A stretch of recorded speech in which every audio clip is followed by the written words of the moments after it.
National Union of Electricity Employees suspends nationwide strike. Presidency says Nigeria is a sovereign nation, not answerable to US, UK, European Union. In international news, British elections underway, question of Scottish independence lingers. This is ANN News.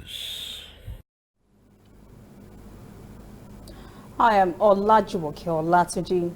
General Secretary of the Nigeria Union of Electricity Employees, Joe Ajera, has announced suspension of the union's nationwide strike barely 24 hours after it began. Ajera says the strike was called off after a meeting with officials of the federal government, including leaders of the union, Bureau of Public Enterprises and Minister of State for Labor, Festus Keyamo. Disgruntled workers say the strike was necessary to settle all resolved workers' claims that have mounted after the privatization of the power sector.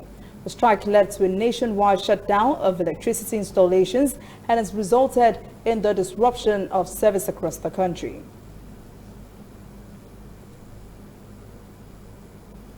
The presidency says it will not be bothered about reports of human rights abuses coming from the United States, United Kingdom, and the European Union because Nigeria is a sovereign nation. Special Advisor to the President on Media and Publicity, Femi Adesina, says Nigeria is not answerable to any of these countries.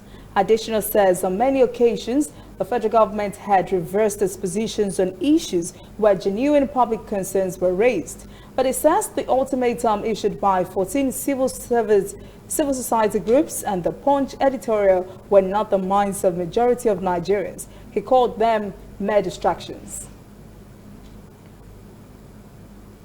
The Nigeria Labour Congress is threatening another major strike if state governors fail to meet the December deadline for final negotiations and payment of the new minimum wage. The union said in a communique at the end of its meeting with State Council Chairman on the implementation of the national minimum wage. There are currently 3 implementation categories into which all states fell. The union said Kaduna, Kebbi, Lagos and Adamawa have begun paying the new minimum wage, while Jigawa had concluded negotiations but yet to make its first payments to workers. Other states like Borno, Abia, Kano, Bayelsa, Sokoto, Niger, Abia State, Akwa Ibom, Edo, Ondo, Ebonyi, Katsina and Zamfara states have constituted negotiating committees to interact with labor following consequential salary adjustments. Union leaders say the rest of the states have turned deaf ears. Organized labor says all workers must enjoy the full benefit of the new national minimum wage.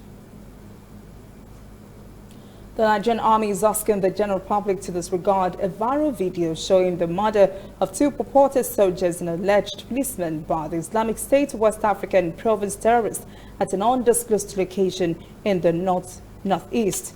Acting Director, Army Public Relations, Colonel Saga Musa, said the military's observation of the video clip revealed it was doctored and that the entire events captured in the footage were not an occurrence that took place at any point in time within the shores of Nigeria. Musa says investigations reveal there was no incident involving the capture and killing of Nigerian soldiers on Tuesday as portrayed in the video. Akwa Ibom's former governor and current Minister of Niger Delta Affairs, Godswill Akpabio, has announced he is no longer in the race for the rerun election of the Akwa Ibom Northwest Senatorial District. The Court of Appeal Calabar had ordered a rerun last month in only one local government area, Esen Udum, in the district, following Akpabio's appeal against the judgments of the Election Petition Tribunal, which declared that his opponent, Chris Ekmayong of the People's Democratic Party, the duly elected senator for the district. Akpabio has also written to his party, the All Progressives Congress, to submit a replacement for the election. The Nigerian Immigration Service has begun issuance of enhanced electronic passports in Lagos, Kano and the Abuja service headquarters. President Buhari launched the new passport in January, but issuance has just begun. The enhanced e-passport is part of the new reforms approved by the government. It is a product of intensive review of the existing e-passport booklet, which has been in circulation for more than 10 years with 5 years validity. The enhanced e-passport includes new security enhancements, polycarbonate technology that enhances the quality of the passport, 10-year validity booklets that saves frequent visits to passport offices.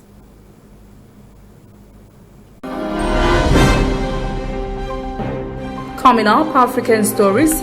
Algerians are voting today in election to choose a president. And later, international news. Polls close later tonight in Britain's key elections that would determine Brexit fate.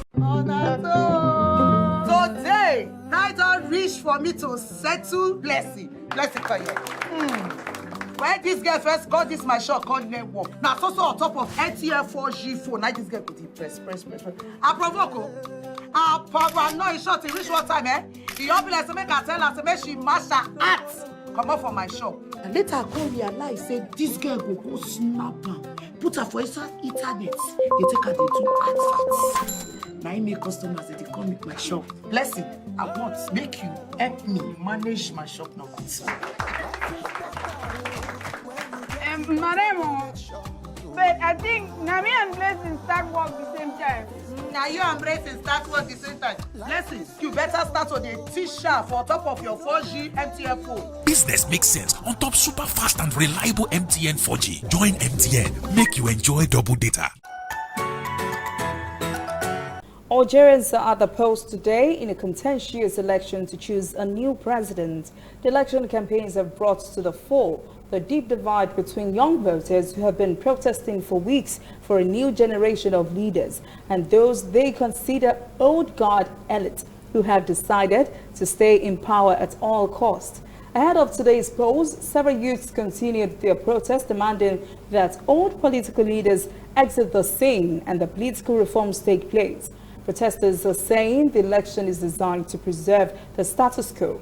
After marching for 9 months, Algerians were successful in forcing long-serving President Abdelaziz Bouteflika to shelve his plan to contest for a 5th term. He was eventually forced to resign after 20 years in power.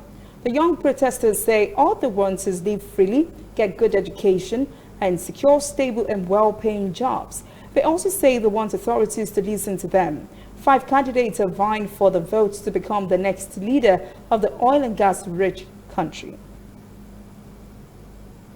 Uganda's central bank has held its benchmark rate at 9% during its December meeting after trimming it by 100 basis points in the previous session to support economic growth.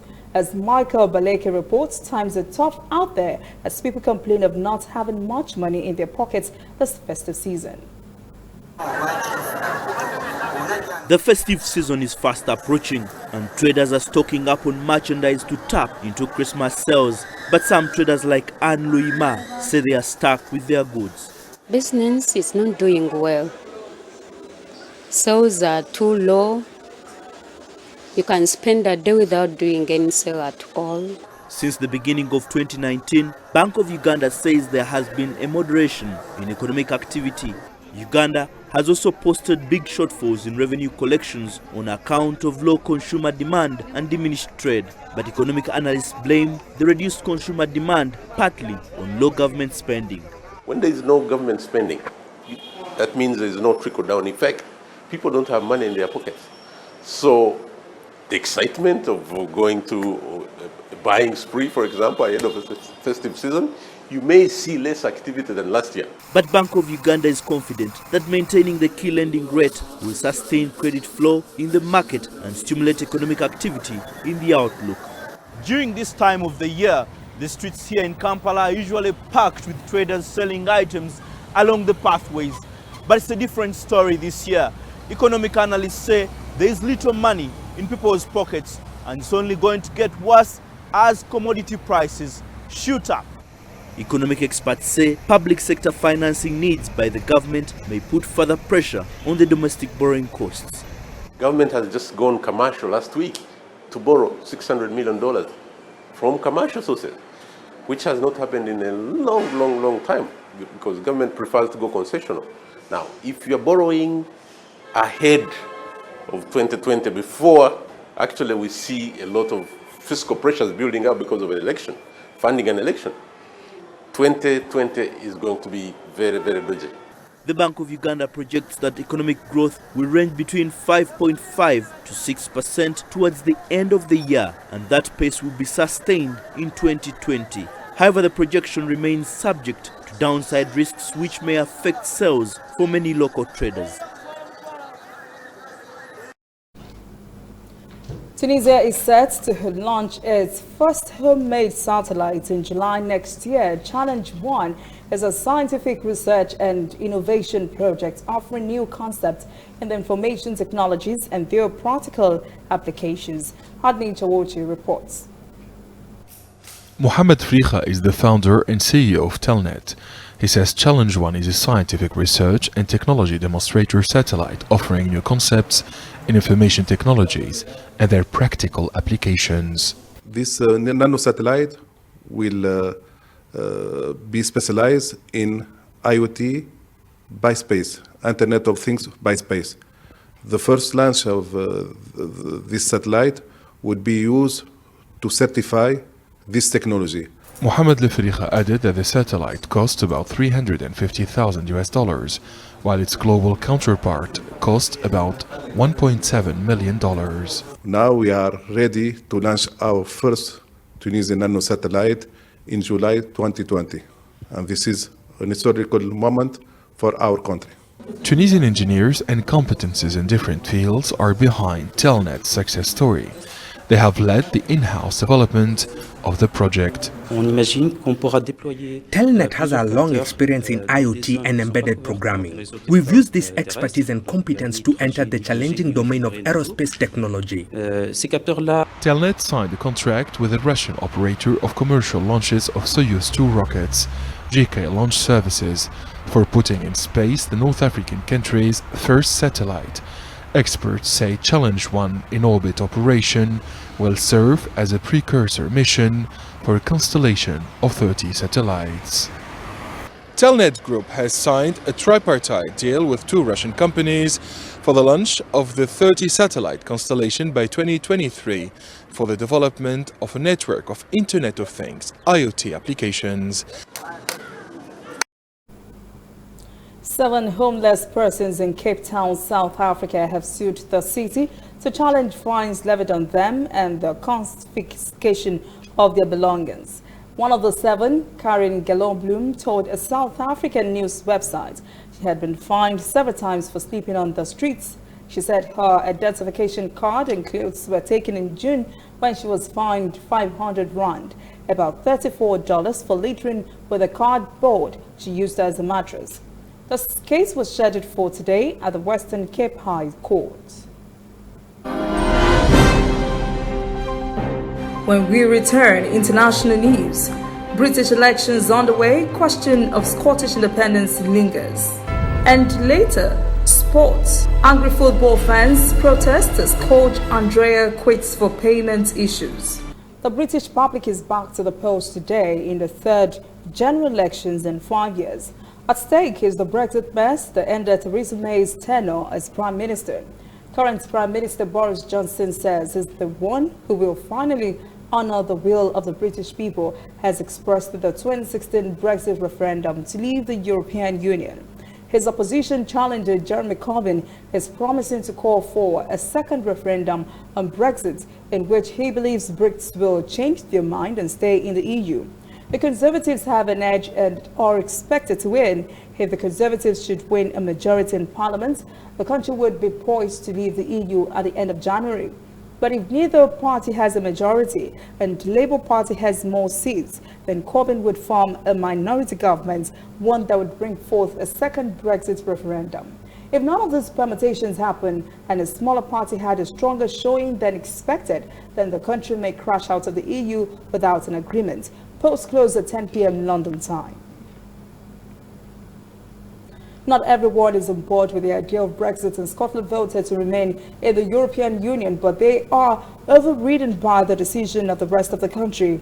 In today's election, Scottish voters are faced with a difficult choice: where to go with Britain as it exits Europe, or choose independence in order for Scotland to remain a European Union member.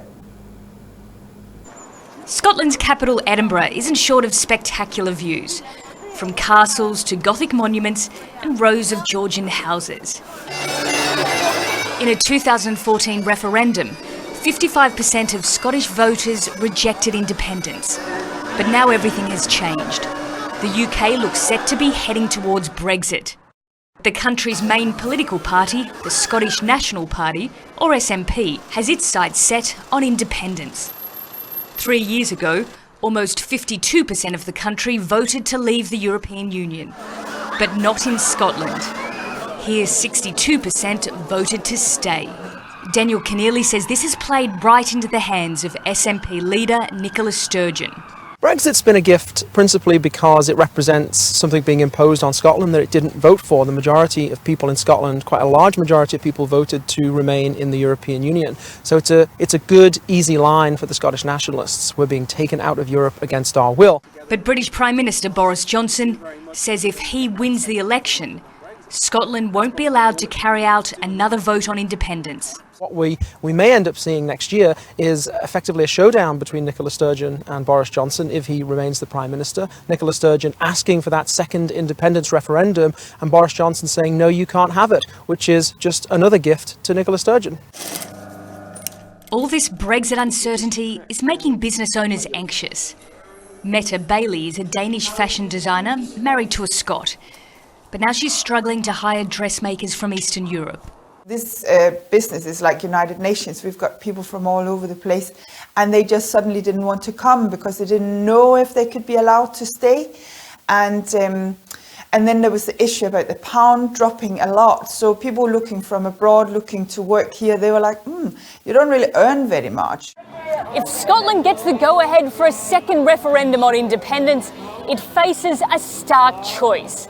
It could stay inside the United Kingdom, but it would no longer be a member of the European Union. Or it could leave the UK and begin the slow process of joining the EU as a country in its own right. Do you want to see Scotland become independent? Definitely not. It makes it a smaller club with fewer people to be able to decide our future. I think it's an absolute nonsense. It's worked for the last how many hundred years. Although I want Scottish independence, I still believe in collective, I believe in teamwork. I would believe that working with other nations, like including England. What happens here could end a 300-year-old union between the Scots and the English. World Trade Organization's appellate body, which settles disputes among members, became non-functional on Tuesday because Washington had exercised a veto and had blocked new judges from being appointed to replace two whose terms of office had expired. The World Trade Organization's appellate body is no longer able to review dispute rulings as of Wednesday. The appellate body functions as the WTO's de facto court of appeals. It's composed of 7 members, and at least 3 are needed to hear an appeal. But the U.S. has blocked the appointment of new judges, leading to a halt in operations. Director General Roberto Azevedo said it will take a few months to fix the situation. He stressed it does not mean the end of rules-based dispute settlements at the WTO and said members will continue to resolve conflicts through other mechanisms. I think there is no doubt in the minds of anybody's mind that we have compromised the dispute settlement system of the WTO. That doesn't mean that it's over. The dispute settlement mechanism is going to continue. Members are going to continue to solve their disputes through panels. Even the second stage, so an appeal, can happen. Members are going to continue to resolve their disputes through arbitration. Israel will hold a record third straight election in just under a year after no party was able to form a government by the deadline set to do so. That triggered another election within 3 months. The two main parties had earlier agreed on March the 2nd as the date for the new election. Even as Israelis are deeply divided over the fate of Prime Minister Benjamin Netanyahu, who was recently indicted on 3 counts of corruption, there is little indication the third election will be any more decisive than the first two. Neither Netanyahu's right-wing Likud party nor the centrist Blue and White party, led by the Prime Minister's main rival, former military chief Benny Gantz, won enough seats in parliament for a governing majority in the previous 2 contests. In response to his recent indictment on corruption charges, Netanyahu has denied any wrongdoing. He is under no legal obligation to resign as a result of the indictment. While in office, he can ask the legislature to grant him immunity from prosecution. As caretaker Premier, Netanyahu could remain in the post until a new government is formed, a process that could stretch for months past the March ballot, as a coalition building is likely to be tortuous, just like the previous 2 attempts. Up next, sports. Angry football fans, protesters coach Andrea quits for payment issues. Please stay with us. Former Super Eagles striker Odion Igalo says he has not closed the door on a return to the Super Eagles. The striker reveals he has been getting calls from fans to resign his decision to quit the national team. The former Watford striker is extremely happy at making the 10-man shortlist for the 2019 African Footballer of the Year award. Igalo announced his retirement at the end of the 2019 Africa Cup of Nations in Egypt. Igalo was top striker at the 2019 AFCON with 5 goals. Dozens of angry fans of Iran's famous soccer team stormed the offices of the club in the Iranian capital to beat up a club official to protest the departure of Italian coach Andrea Stramazzini. Local media reported that a few hundred soccer fans gathered outside Esgar's ground in Tehran to express their anger over Stramazzini's exit while blaming authorities for the decision. Police were called in to restore the peace. Stramazzini announced he was leaving over repeated missed payments reportedly caused by U.S. financial sanctions, which ban Iranian banks from transferring money to and from the Islamic Republic.